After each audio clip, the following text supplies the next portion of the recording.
Good evening, Indiana. Welcome to the Who's Left podcast, a show about Indiana politics, history, and culture from an unapologetically leftist perspective. My name is Scott Aaron Rogers, and I'm broadcasting from Bloomington. My guest this evening, who will join me shortly, is G. David Caudill, founder and executive director at Equality Indiana, an organization dedicated to building coalitions by collaborating with federal, state, and local partners, public officials, business and religious leaders, and community activists to grow grassroots energies and build support for momentum to achieve equality and related protections in every community through local ordinances, statewide legislation, or through the courts.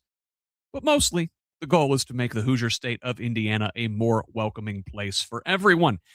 Tonight, we'll talk about cultural and institutional support for the community, whether acceptance is secure or waning, and look at some tensions within the LGBTQ community before turning to Indiana and issues impacting Hoosiers, the Queer the Vote, Get Out the Vote program here in the state, and what is at stake right now for the queer community here in Indiana.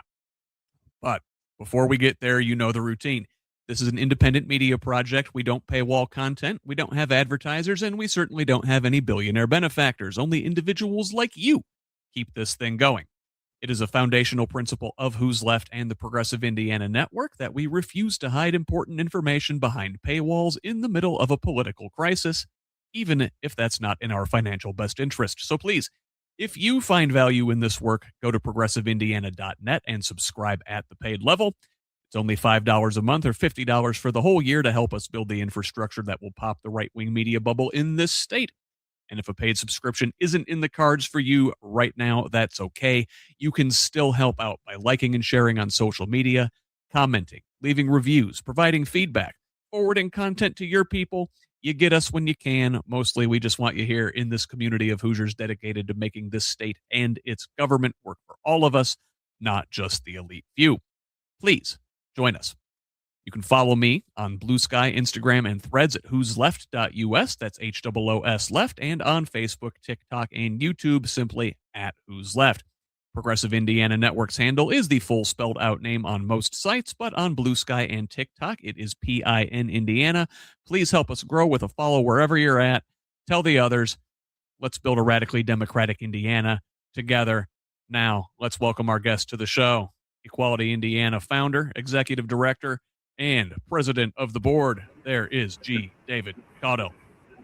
Welcome. Hey, thank you. Thank you for having me, Scott. I am so glad we get a chance to do this. So, before we get into depth here, why don't you introduce yourself to the good folks and maybe fill in any gaps that I left out when I was sort of introducing your organization. Well, thank you very much. And again, thank you for inviting me to be a part of this to talk about Equality Indiana. We're a new organization, and we're made up of two separate entities. One, 501c3, which right now its name is Equality Indiana Educational Fund, and it's just doing business as Equality Indiana. Then the other arm of the organization is a 501c4 called Equality Indiana Advocates. And the difference between a C3 and a C4, the C3 is a charitable organization. Our focus there is civic engagement and education of the population and the LGBTQIA community, as well as educating lawmakers about issues that are important to their constituents that are LGBTQIA. So that focus and people who give donations, I can understand you doing fundraising there at the beginning of your podcast, but we're a nonprofit organization and rely on donations from the community. So the 501c3 Equality Indiana, we have fundraisers to make certain that we can do the operations that I'll talk about later on. But it's a charitable contribution that people can then, when they itemize their taxes, tax season is coming up here for last year anyway, coming up on the later in April. People can get that tax deduction when they give a donation to Equality Indiana, the 501c3 entity. versus the 501c4 entity, Equality Indiana Advocates. Its focus is advocacy and lobbying the state legislature as well as other legislative bodies for equality for everyone in Indiana, particularly focused on LGBTQ equality, but it can do more engagement. Its primary activities involve sending out a questionnaire to candidates that are running on the ballot to ask them about particular issues that impact the LGBTQ community, giving those candidates and elected officials running for re-election an opportunity to share with us what they would do when they get elected to office regarding the LGBTQ community. So we send out questionnaires, they get back to us, and we then kind of give them a thumbs up. Yes, they're going to support us, or a thumbs down.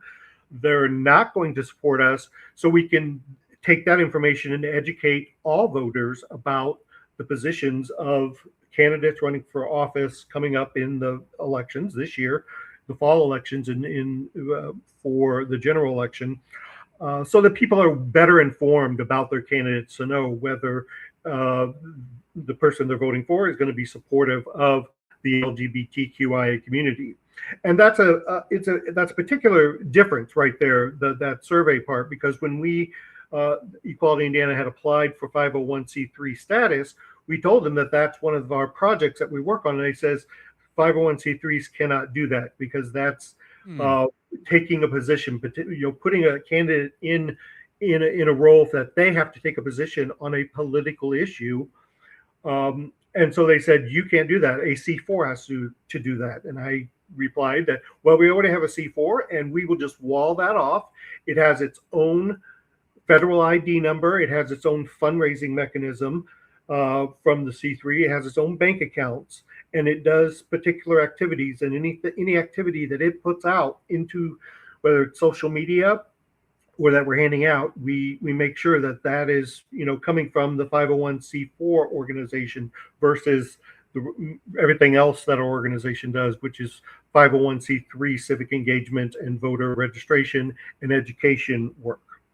I hope that makes sense. Yeah, I know some other folks that are in the space, and it sounds complicated, but I understand why that these things have to sort of be separate. So let's move from the paperwork to something more exciting and perhaps an interesting way into this conversation I want to have tonight, and that's with sports. You guys, I understand, and not just you, but some other LGBTQ plus friendly organizations here in the state of Indiana are having a Pride Night with the Indiana Pacers on, I want to say, April 10th. Is that right? Yeah, Friday, April 10th is their Pride Night. It's a Pacer organizational night that they put on, and they put out into the community. They'd like to partner with LGBTQ groups that or nonprofits that they can turn it into a fundraiser, which is what we've done, where people buy tickets on our landing page, and a portion of that ticket proceeds come to our organization to support our 501c3 Equality Indiana. Some organizations, I think the Indianapolis Men's Chorus, they buy a block of tickets, and so they have a limited number, and so they're people that are in the choir or people that want to support them can buy those tickets, and they all sit together and they have maybe do some photographs and things like that. And I know Indy Pride, they're doing some sort of combination of those two things where people can buy independent ones. But for our organization, people can sit where they want. We get proceeds, and we'll get our name up on the big screen. And I know that the men's chorus are singing the national anthem before the game tips off. So cool. That's a special event that's happening within an event. So it's a community night. It's LGBTQ community night, where community organizations that support the LGBTQ community can participate in supporting the Pacers and acknowledging that the Pacers are our partners when it comes to diversity, equity, and inclusion. And that's really cool. I'm glad that the Pacers do that. I'm glad that organizations like them, beyond sports, beyond basketball, do things like this to show their support visibly for the community, because it's really important, especially to have these like cultural institutions, demonstrate their support. But I guess there's some tensions in that. Let's move from celebratory to a little bit uncomfortable. I think it was yesterday or the day before even, within the NBA, that the Chicago Bulls waived Jaden Ivey, a player who in his college days played here at Purdue. He was a star there. His mother, I believe, is the coach at Notre Dame. So a Hoosier connection to this story, and they cut him because of disparaging remarks he made toward the LGBTQ community, because of disparaging remarks he made around Pride Night, and things he said about Catholics and other. Dude's gone off the deep end. He's got some problems I think he might need to address, but that made me think there were some tensions in similar lines with the NHL in the last couple years, and they used to do these big Pride nights, and the players would wear special jerseys on the ice, and they got pushback, I think, from a lot of the players there, particularly some of the Russian Orthodox guys. There's a lot of Russians play in the NHL, and so they sort of quit doing that, and I guess I wonder how you describe that tension, how it makes you feel, maybe makes some other folks in the community feel, where like, yeah, the organization will put this happy rainbow face on this thing, but like maybe the players in the locker room aren't exactly friendly to the cause. Maybe the owners themselves aren't super friendly to the cause. How do you juggle those things? Well, of course, I understand it all from, a business perspective. Businesses have to do the best to sell a product. And in this instance with Jaden Ivey, since the NBA has allowed their players to be on the forefront of social issues, and the WNBA does this as well. They allow players, they give the optional participation. It's one way I looked it up in doing some research for in the professional sports arena, where players are given the option to participate. But if they take the exact opposite approach, which is going after some of these cultural nights, or and it sounds like he kind of went off the deep end, and maybe has possibly. I mean, I'm not a psychiatrist, but Jaden maybe needs a little counseling, but has to understand that their audience is a diverse audience, and that's why I think the NBA has taken the approach. And NHL, I know you mentioned that, and again, they have a market where it's obvious that NHL is their fan base is less diverse. Their players are less diverse, especially when it comes to skin color, versus the NBA is more diverse. Professional football is more diverse versus the NHL. Baseball is more diverse versus again NHL. NHL has a unique niche of players that are just less diverse. Not that there aren't good players. It's just, it's the way things have worked out in that area. And so their fan base is probably less diverse as well. And so they had to make business decisions. And I know the NHL's decision that they made a few years ago, they tried to draw the line between what's appropriate activities to acknowledge on the ice versus off the ice is how I read their restriction policy of 2023 and 24, because they had Pride nights where players were asked to put tape on their hockey sticks and stuff like that, and there were some players that didn't want to acknowledge that they wanted to participate, so they allowed for the participation to be players didn't do anything on the ice. I read somewhere though that they backed away on during practice when they're out there practicing on the ice that they can have a stick that has rainbow tape on it, but that's the most that they budged on the ice during warmups, but not during playing the game. So they were trying to draw a fine line so that the players weren't required to participate, and versus what the NBA tried to do, which is optional participation unless a player goes off the deep end and attacks,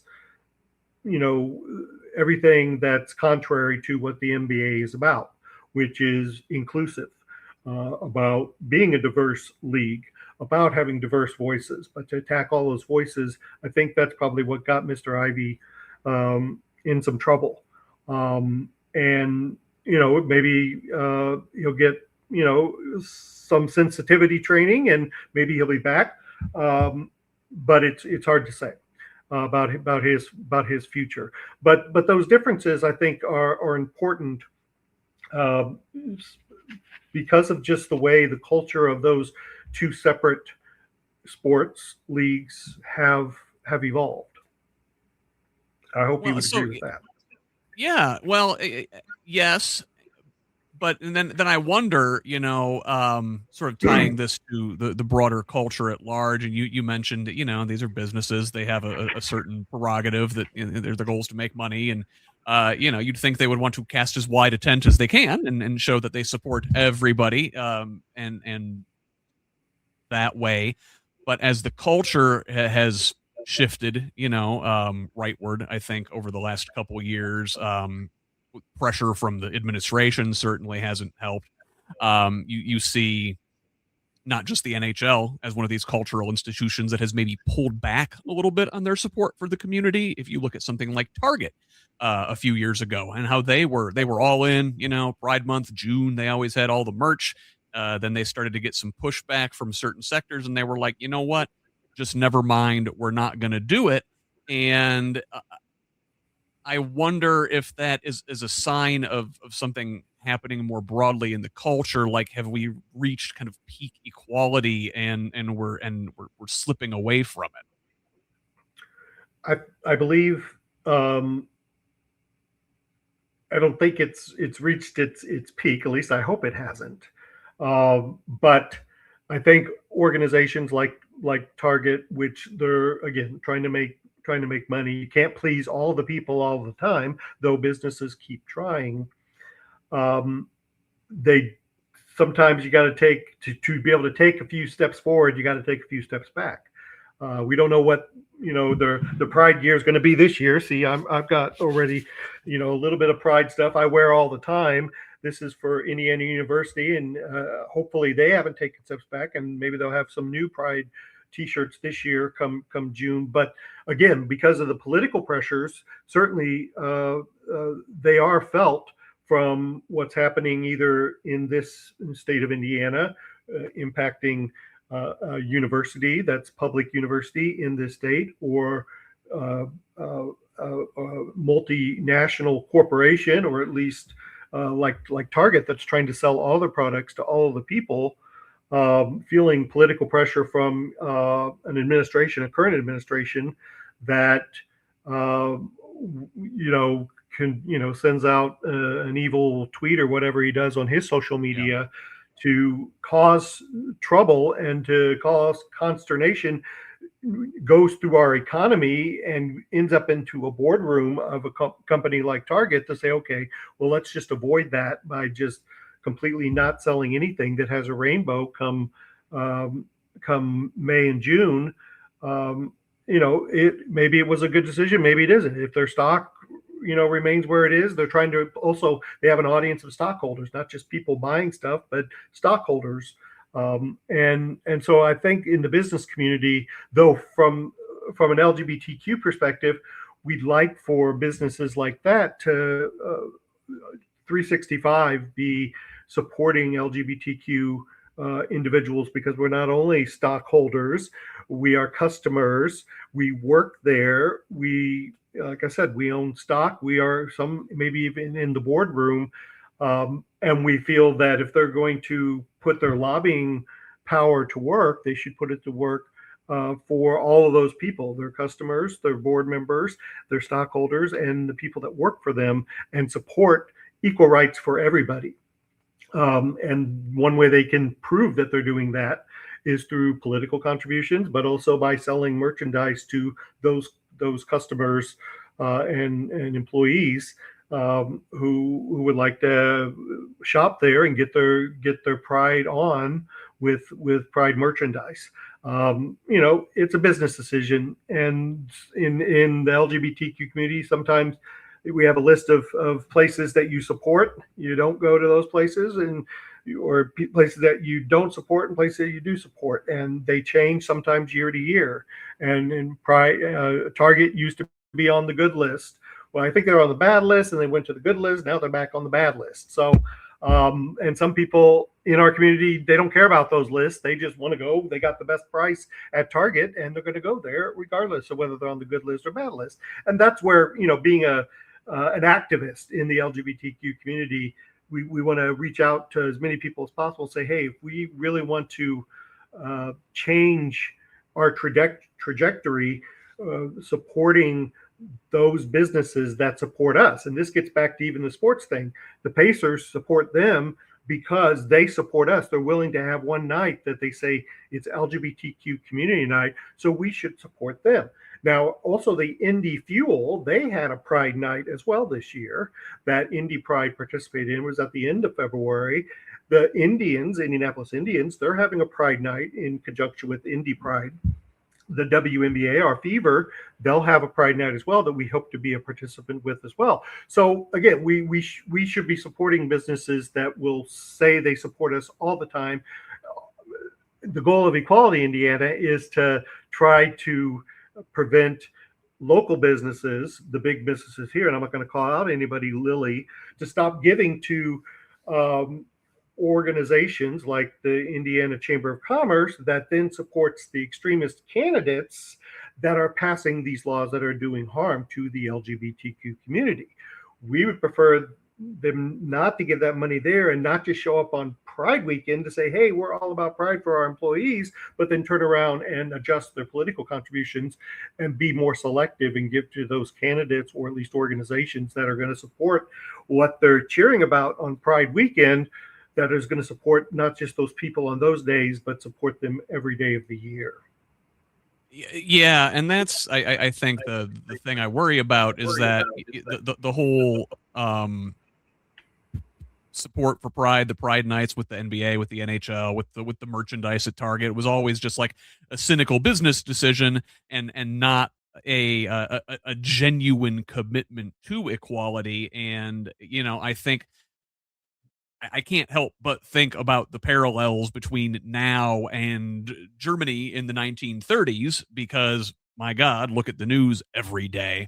But I think about the Weimar Republic and late 20s, early 30s Berlin, and how accepting and open it was, and how the LGBTQ community then was able to live openly. And you thought, man, things are going pretty well, and then just a couple years later, beyond backsliding, right? And I worry that can something like that happen here? It's always, unfortunately, possible. Those that don't learn from history will have history repeat itself, and those lessons from that period of time of world history, and then also in countries like Germany, but we also had here in the United States we still tiptoe on that line of ostracizing people who are our neighbors because they have been because of rhetoric teaching you to be fearful of those people that may be your neighbors. I mean, the orange guy that is the showman in the White House right now, everything he talked about in his campaign, even though I try not to listen to it, because I knew it was the same old rhetoric, was about going after, immigrants. They told everybody, you elect me and we're going to get rid of all these terrible immigrants that are breaking the law. But instead, they come in and they're trying to round up everybody, including U.S. citizens, and not just deporting people who are, the lawbreakers, that those that are here making a living, supporting our economy by living here, even though they may not be documented. They'd like to be documented. They'd like to be American citizens. That process is screwed up, though, and they're not doing anything to fix that. But my point is that the rhetoric says one thing, and then they turn around and do god awful things to a bunch of people, and the history on that could be repeated for the LGBTQ community by starting off with saying, okay, the people who are most different, the trans community, folks that are transgender, they're really not real people. Once they're able to dehumanize people like that, it makes it easier for them to then go after the whole community. And we don't want them to go after the trans community, so we're going to stand arm in arm with the trans community. That's what this flag behind me is about. This is the transgender flag, and it's the Indiana flag symbol transposed on it. So Indiana transgender folks, on this day of International Transgender Day of Visibility, we're going to stand arm in arm with the transgender community, our organization and myself, as well as the board of directors, and we're working to make sure that those communities are protected. So going back to the beginning part of this conversation about businesses, we would prefer businesses to not just show up one day a year. We would like for them to show up not only in their policies, but supporting the policies that are being passed in the legislature, to support candidates that will support, their employees, their customers who are LGBTQ, and do so every single day. And that's our goal, to make Indiana a welcoming state for everyone. And I think businesses have a responsibility to do that, especially in a capitalist society, capitalist economy that we have. Businesses play an important role, whether it's business in the sports business, like Target that are selling things, or, even, like I said, Eli Lilly, who is selling drugs that hopefully, make us a healthier society and live longer. I'm glad you brought up the trans community, especially on this International Trans Day of Visibility. And I meant to ask what you think of. You mentioned this othering, right? And they're always looking for a wedge to divide people and divide communities, whether it's immigrants, whether it's the gay community, whether there's fascism, authoritarianism always needs an other, always needs an enemy, and the trans community has sort of become the enemy du jour over the last couple of years. And like, what do you make of? I mean, obviously, your organization, you're saying, we support our trans friends 100%. But what do you make of this movement? And it might be more prominent in the UK than it is here in the US, but it's LGB without the T. Like, they're trying to split the queer community. And what do you make of that? What do you make of folks like Treasury Secretary Scott Bessent, a gay man going in and working in the Trump administration, working along with raging Christian nationalists who probably would say he's going to hell? What do you make of somebody like Bari Weiss, the editor-in-chief at CBS News now, who goes out there and sells a hateful message every day, doing the work of MAGA? What do you make of folks like that? What do you make of that movement? I'd only heard of it, I think I'm not sure what setting, and it may have been an NPR story, and it was about the movement being primarily over in Great Britain. And so I did a little research ahead of time on it, and it's obvious, at least on the surface, it's mainly a social media phenomenon, and I don't know if it's really an actual movement, but on social media, it's easier for people to disguise their true identity. So it's something that it seems to undermine movement like Equality Indiana, because we are an equality movement that we're fighting for equality for everyone, not just LGBTQIA, but everyone, including people who are consider themselves cisgender and are straight. So it undermines the coalition and the inclusion that we are fighting for by saying let's take one of those letters out, let's take a group of people out, and excluding transgender people, because they actually face the highest level of discrimination and actual violence against them.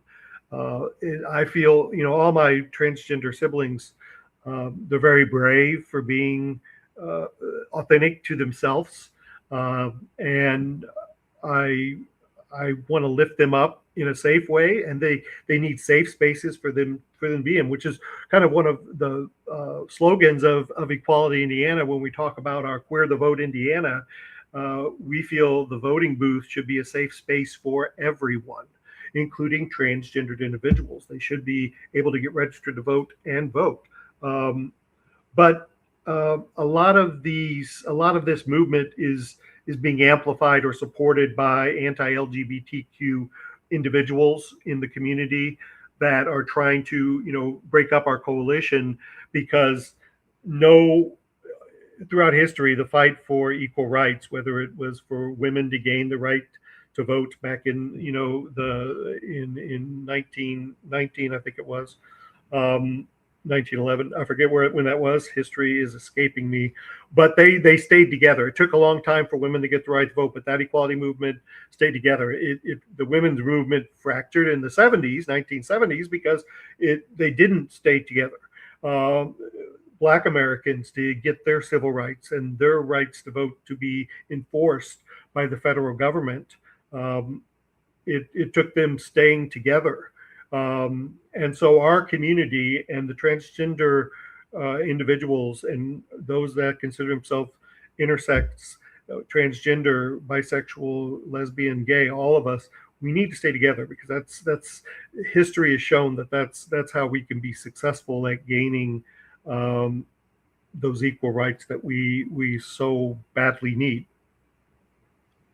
First they came for, right? Like they pose like, oh, listen, we're friends of the gay community, just not those trans, right? But they always come for you next, don't they?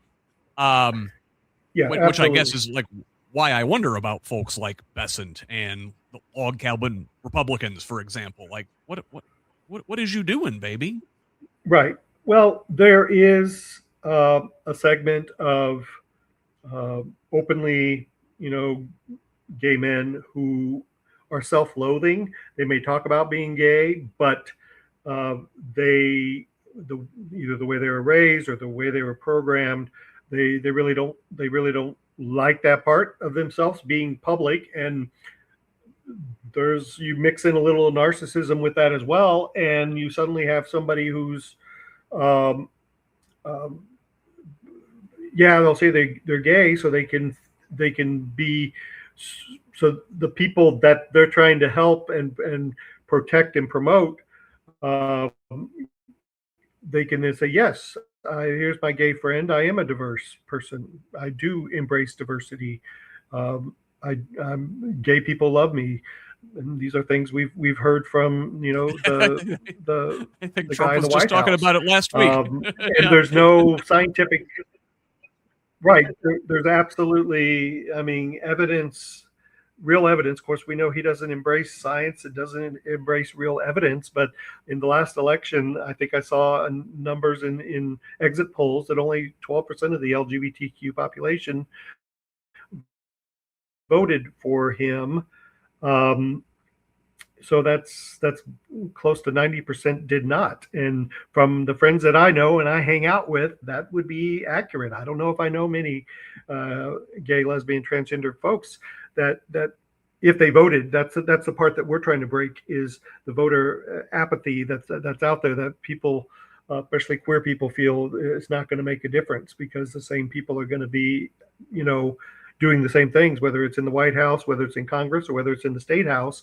And our argument is we can definitely make a difference in the State House if we stay together, get registered, and get out to vote. So those are but going back to, these guys, Scott Bessent, it's great that we can say we have a gay guy running the Treasury, but I'm sure he's not showing up to HRC fundraisers to, support their causes, because he's not on he may be in one area on the same team that me, but he's not on my team. Yeah. I'm glad you sort of brought us to electoral politics in that last statement, and overcoming the voter apathy. And part of that is, I think, wondering who you can trust, right? I think about, listen, we were talking about the NBA and the NHL and Target and sort of performative equality and performative acceptance. And then I want to look at on the electoral angle of that same sort of thing. Just recently, we saw California Governor Gavin Newsom sort of pull back in the same way as those businesses did when he was talking about Democrats needing to be more, quote unquote, culturally normal, right? And he said, I think he may have gotten too far out ahead on things like marriage equality and trans rights. And I guess from the outside looking in, I can see why some folks within the community would be like, well, listen, if this guy is sort of one of the faces of the Democratic Party, who can I really trust if he's willing to throw us under the bus first thing when he looking to run for national office, Right. And in the putting on my political hat, it seemed like when I read about that and heard a few stories about that, he tried to clarify afterwards, and maybe this is the truth, that he's talking, internally for the Democratic Party. Why did we lose the last national election? What strategically could we be doing differently? And I believe when he tossed out that term, culturally normal, it definitely would get him in hot water with progressives, with the LGBTQ community, because there's not a binary state of normal and abnormal, and that solidifies that in the way we function as a culture. We're like all other things. It's not binary. It's a spectrum. And yeah, getting himself in hot water by tossing that out there. And yes, he may be a candidate for president in the next cycle. There's a lot of candidates that could be out there, and he's sticking his toe in the water, and maybe the water's gonna be a shark and bite his toe off because of putting that out. I think maybe he's singing a different tone, and strategically those are the wrong words that he should have been putting out there. I know Pete Buttigieg said something not the same, but something similar that got him in trouble with transgender. I can't think of what it was, and I probably should have looked it up before I dove into that. But he is a gay man, and you would think he'd have 100% support from the LGBTQ community. But if I recall, he said something that got him in a little bit of hot water because it was something in the same vein that Gavin Newsom said as well. And he had to clarify it later to say, no, what I was really meaning was this. And I think they're just trying to bounce words off, believing that that Democrats are too culturally dug in certain areas, and we should be. It's just we have to be better at our messaging. The other side is good at demonizing the messages or the culture of Democrats. Like I said, putting on political hats. Even though Equality Indiana is a nonpartisan organization, I've worked in partisan politics before. I've worked for candidates, helping them raise money, helping them message their campaigns, and its messaging has been the problem with the Democratic Party for decades upon decades, since I was a child, going back to Jimmy Carter when he was running for re-election that first time. The messaging ever since then, I think even before that, I mean, Democrats have really struggled. The aberration, the couple of times that we broke through were this bumper sticker, it's the economy, stupid, Bill Clinton, or hope, Barack Obama. But in between there, we have lost the ability to our big tent to be able to fall under a good message. Hope, encapsulated that. It's the economy, stupid. Again, big tent. I'm trying to make a big tent over my head. But that's what for Democrats to do, they have to do. And I think both Gavin Newsom and Pete were trying to put out some words that can help capture that big tent, and they were lead balloons instead, and they fell flat, and they needed to backtrack and say, no, what I really meant, because they know either one, if they're going to be successful in Democratic politics to win the primary in 28 and then to win the presidential race against whoever the other side's putting up, it has to include LGBTQ people in this country. And so they don't, as I'm trying to, not me, but my organization here, Equality Indiana, is trying to do with LGBTQ voters, get them better educated so that they're more sophisticated when it comes to voting, that they're not just voting for a particular party, they're voting for that party because that party does support and share our values, versus the other party right now in this point in time does not. I'm glad you brought that there. And, just to mention, like, the messaging, I think sort of gets at what you're throwing out there right now.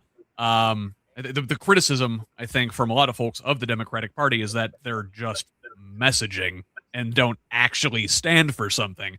So how do you know, like, how does your organization figure out when you're educating folks in the community around voting issues, who you can trust, who will actually support you, who is actually going to fight for you in office, or who is just messaging? Well, I mean, maybe I wasn't clear in saying that. I think Democrats in the state of Indiana and then nationally, they do have values. They do stand for things. It's getting that message out they've just been bad at messaging, just like the way I'm talking right now is how Democrats sometimes sound. They're not able to message well. They're not able to put it on a good bumper sticker. And that's what the other side has been doing well for, like I said, the last 40, 50 years. So Democrats, they do stand for things, but because it's so complex, a lot of Democrats, when they're talking at a town hall, it's like that.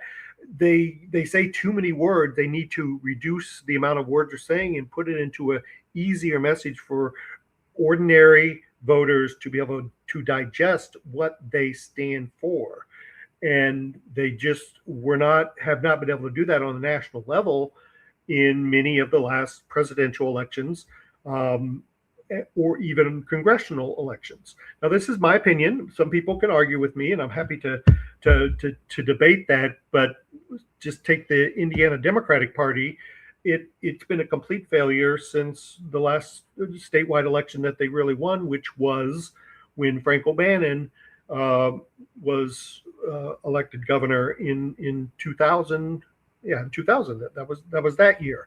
We've had a few statewides that have won since then, but they have been individual candidates that have done a good job, and normally it's because the other side fell flat like when Joe Donnelly was elected U.S. senators, because Murdoch shot himself in the foot, the leg, the face every time he couldn't put that statement about God wanting women to be, have children if they have a child because they were, sexually assaulted. It's just he kept putting his feet in his mouth and shooting himself in the foot and then sticking it in his mouth. So those were individual cases, but the state party itself has really just struggled, which is why I don't associate with the state party anymore. I don't associate with the Stonewall Democrats because they're an arm of the state party. Every time I've asked them, well, if I become a member, what is my money going to go for? They can't answer that question for me, and that worries me when they are taking money from you for a political party, but they can't tell you, is this money going into operations? Is it going into getting out voters? They can't tell me. And so I'm not going to give them money and be a member. And I think our whole state party structure is set up that way, that people really don't know if they donate what their money is going for. And that's a messaging problem because it is going someplace. And it's probably something that I may believe in, but if you can't put it into words, you're not messaging very well. So if anybody from the Indiana Democratic Party is listening to this or hears this, please do better at messaging to people who do support the values of the Democratic Party, but I'm never going to give a donation to the state party until they can tell me what the money's going for. I'll give it directly to candidates, and I've told candidates that, but I won't give it to anything that's associated with the state party. And I'm a diehard Democrat. I've run for office as a Democrat. My bona fides as being a Democrat are unquestionable. I've worked to get Democrats elected as governor, as to Congress throughout the country. I've raised $16 million to get a governor elected in Missouri that was a Democrat, and that's not a blue state. And this was back in 2008, but it still was not an easy election. So I wish the overall national party, like I said, would do better at messaging. I think they do stand for things. And I think Democrats do stand for things. They just do a crappy job, and they have for the last, except for those, Bill Clinton years and Obama years when they first got elected, they had great messaging. And then, Republicans threw terrible candidates at them for their reelect, so they were able to get reelected. They didn't quite have the same messaging, but it's hard to take out an incumbent on a presidential level. So I don't know where our conversation started, and I've kind of gone off into my whole political background. So bring me back to home here. Let's bring it back because let's stay on electoral politics though, because we are in an election year. Let's talk about Queer the Vote. Absolutely. Queer the Vote Indiana is our Get Out the Vote campaign. We have on our website, people can sign up and take a pledge that they are going to vote and encourage other people to vote. And that pledge also is a pledge that our organization is making to educate them, anybody they get signed up, anyone interested in voting, that we're going to keep them informed about when early voting is, where they can find information about the candidates, where they can find the location to vote. Because we're targeting younger people who've never voted before.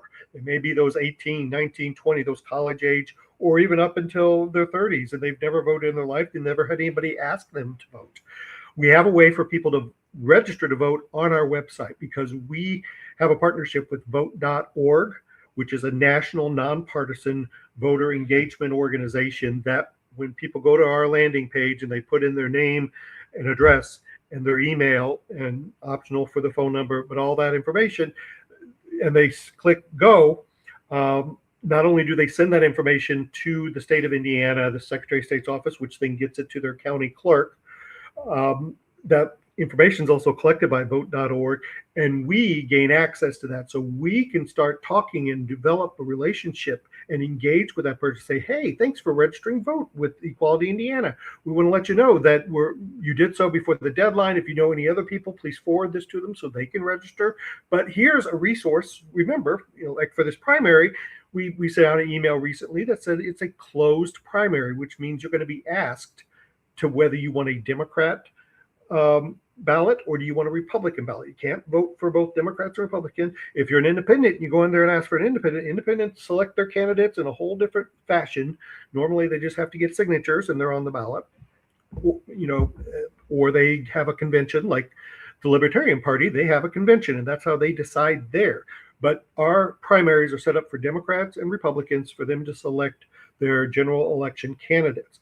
So you're going to be asked that. So for new voters, they may not know that. We want to make sure we educate them with that so they know what to expect. When it gets to early voting, we're going to remind people, hey, Marion County, your early voting starts here. And different counties start, because we work throughout the state, have early voting periods at different points. It starts and ends right before Election Day, of course. But we want to make sure we get that information out and encourage them to vote early, because you never know what's going to happen on Election Day. You get up, get a flat tire, and you can't go to work or do anything because and you don't have public transit in your community. So if you vote early, you get it out of the way, you've checked it off the list. So we do a big push on early voting, but that's part of our Queer the Vote campaign, is to make sure people who we've signed up to register to vote, people who we've talked to at events, that get signed up and take the pledge to Queer the Vote, that we're engaging with them to remind them about voting when it's upon us to do it. Nerds like me, and maybe like you, we are thinking about elections all the time, but the average Hoosier out there, they're not thinking about it until they're right upon it, especially young people. They only think about things 5 seconds before it happens, which is why a lot of young people don't vote in Indiana, because we have a 28-day cutoff before you have to be registered to vote.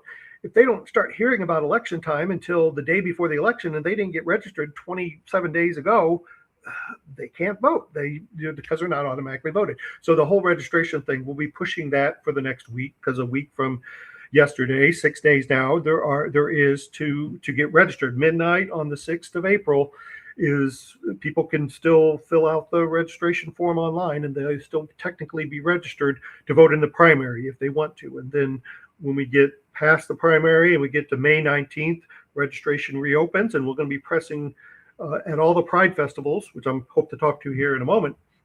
But we're going to be going to Pride festivals to get people signed up to Queer the Vote, get people signed up to vote, get them in our system so we can start that little dance of engagement between June going all the way up to October, when early voting will start, and then get them out to vote.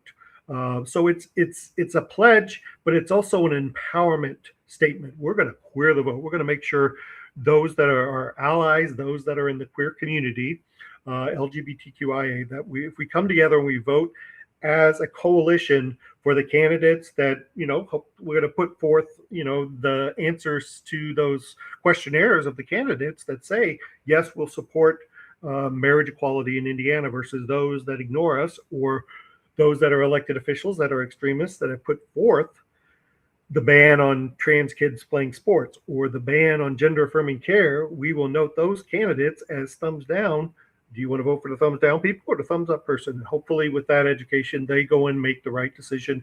And maybe, just maybe, we can elect more candidates that will not be putting forth legislation that will harm our communities, but will empower our community to be a part of the state and welcomed in our state as everyone should be, if we're really going to get back to the real values of what Hoosier hospitality is about.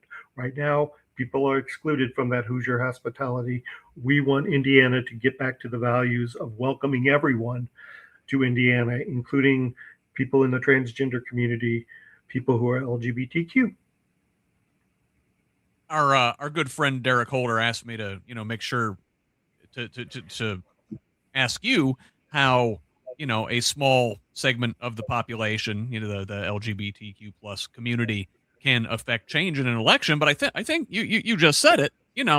Everybody's got to vote. If you look at the evangelical community, for example, not nearly as big of a percentage of the population as you would think, but they all vote. Absolutely, yes. They faith-based organizations have been doing this for years, of getting people together, getting them on the same page with voting, making sure they're registered, and getting them out to vote for the candidates that agree with their values. And so that's what we're trying to duplicate.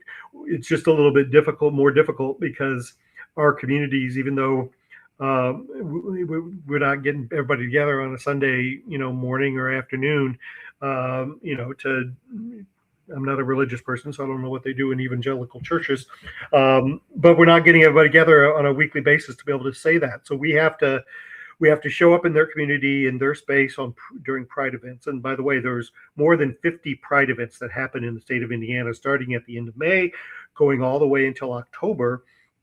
And we hope to be at all of them this year. We were at most of them in 24. We were at most of them in 23. Last year, less so because it wasn't an election year going on. And there were some, personal challenges for some of our board members that couldn't make it. But we hope to do that this year to, again, meet people in their space to say voting, like I said, voting together is a safe space.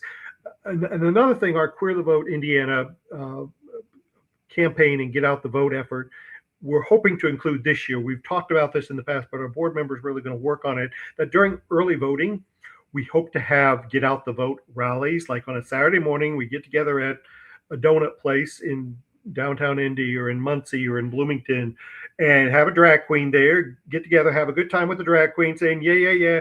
We look at her go. And then she's going to say, we're all going to go down and vote together. So we all early vote together on that Saturday, get it checked off our list. And hey, by the way, come back next Saturday. You don't get to vote again, but bring 5 people and we're going to have another good time, have some coffee, have some donuts, then I'll go down and vote again. And keep building that momentum, because when you vote as a community, I think it just feels safer to be coming with friends and people that you know and people who aren't going to look at you funny, especially for our transgender Hoosiers.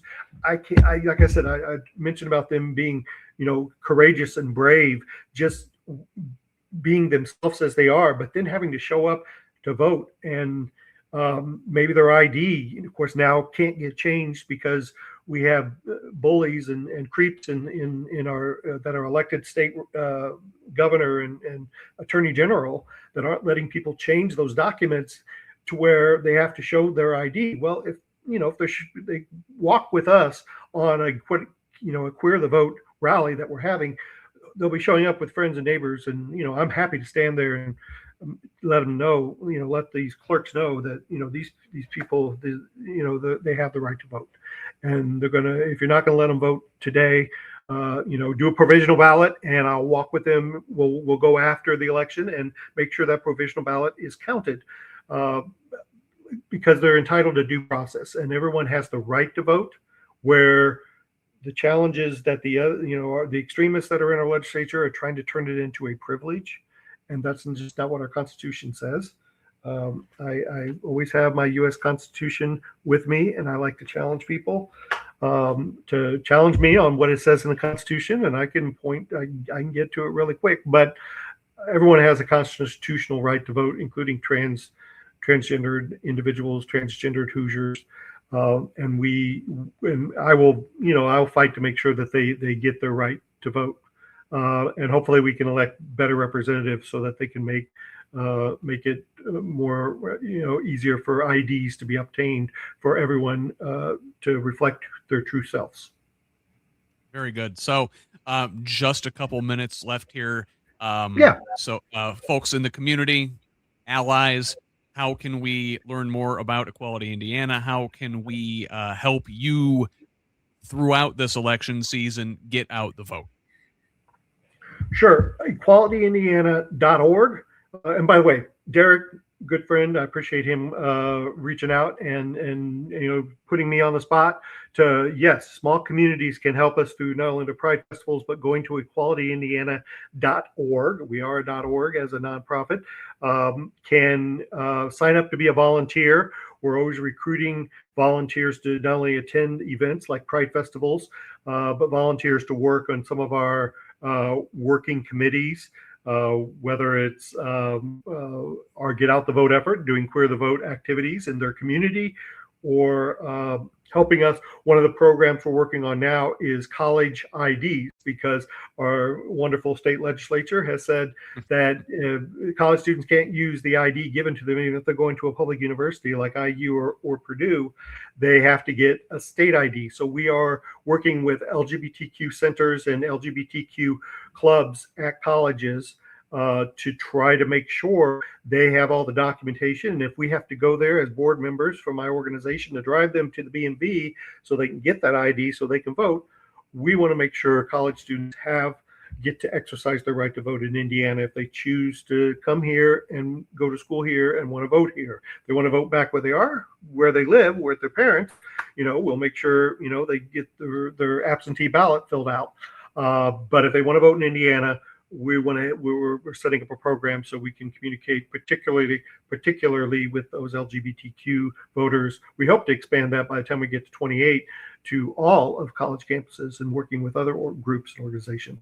But you can support those activities, our Queer the Vote Indiana activities, by going to equalityindiana.org. Right now, we have our Hoosier Hysteria Pride Flag fundraising campaign going on, where this is one of the pride flags that you can get. We have 6 different pride flags that if you donate $100 in one-time gift or more, or if you sign up to become a $10 a month donor, we'll give you the choice of 6 different pride flags. And you can see them all at equalityindiana.org.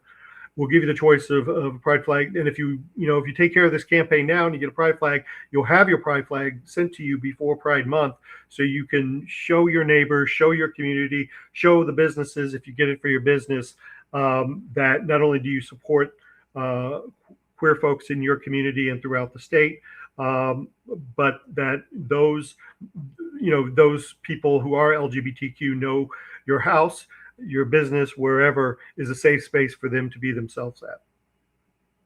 I love it. Well, we aim to provide a safe virtual space here. We hope we're doing a good job. It's been an honor to have you here. Thank you so much for being with us tonight. Stick around for a second. I'm going to send you backstage, say goodbye, end of the stream, but don't go anywhere. I want to make sure I get a chance to thank you again and say goodbye to you before we sign off for the night. All right. Thank you, David. All right. Once again, that was David Caudill, the executive director, president of the board, and founder of Equality Indiana. Once again, you can help them at equalityindiana.org. And hey, please help us at progressiveindiana.net.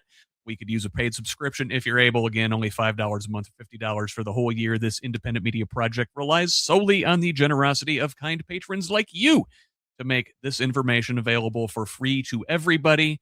Again, that's at progressiveindiana.net. We could also really use a follow on social media at Progressive Indiana Network on Facebook, Instagram, and Threads. Please subscribe to our YouTube channel at the same handle.